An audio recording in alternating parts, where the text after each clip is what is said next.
you don't know where to begin, better ask when. Shane, good to see you. Starting with a question today, are annuities the right fit for your financial plan?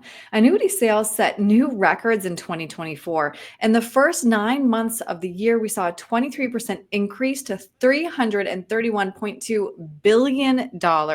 LIMRA, which tracks the numbers, expects annuity sales to exceed $1.1 trillion from 2022 to 2024. Why do people have such a love-hate relationship with annuities? Well, it's pretty clear that the features that an annuity provide are something that the consumers want based on those numbers you were talking about. But I think this love-hate relationship you see kind of comes from the marketing departments of Wall Street and the annuity insurance companies kind of bickering back and forth about who's right, which side is best, right? And I think the reality is somewhere down the middle, a blend of both is probably best for most people. Mm-hmm. So one reason annuities are seeing record sales, interest rates have been so high, which makes annuities more attractive. But now that those rates are coming down, are they still a good investment? They absolutely are, right? We saw rates that were high, made it tougher for people to finance cars, finance property and the like. But when you're on the other side of the coin and you collect that interest as an annuity policyholder, it's a good thing, right? But as rates start to trickle down, annuity companies will change their rates a little bit as well. But typically we see the annuity rates will always trend a little bit above what you can get from, let's say, a high yield savings, a CD, or other things. So they usually will carry a little bit of an advantage no matter what the interest rate environment is. Okay.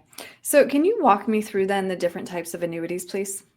Well, we typically talk about 3 different types here in the office. The first one is your standard fixed annuity. Now, this is going to come with just a stated rate, guaranteed against loss, and it will chug along and do what it said it was going to do at issue. Next, you have something called a fixed index. Typically, index annuities come with a link to a stock market index like an S&P 500. The growth is tied to that index, still guaranteed against loss. Lastly, we have variable annuities. These are typically built rather than an index. These are built on a pool of investments like mutual funds, and they go up and down a lot more with the market. Now, they're not usually protected against loss. Sometimes they are, but we want to try to recommend people probably stay away from variable annuities unless they have a real good understanding of how they work, because they do have higher fees. They do have some potential for up and down more than the other 2 types. And typically the people that we work with aren't really interested in that up and down if they're going into an annuity. Mm-hmm. So I wanted to ask, because this question comes up all the time, how are annuities taxed? Well, the taxation is pretty similar to how any other type of account or money would be taxed. So let's say the annuity is an IRA annuity.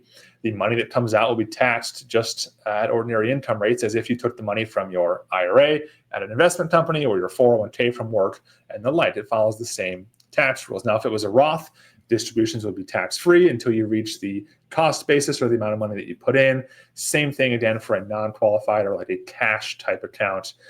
You would have no taxes. The only tax would be on the gain within the policy or money above and beyond what you put in. I see. Great. Well, Shane, if somebody would like to talk through whether annuities are right for their financial plan and their financial goals, what's the best way to reach you? The best way to reach us is online or via phone. Our website here is winstonandcompanies.com, or call us here at the office, 602-456-1928. All right, Shane, thank you. Thanks, Erin.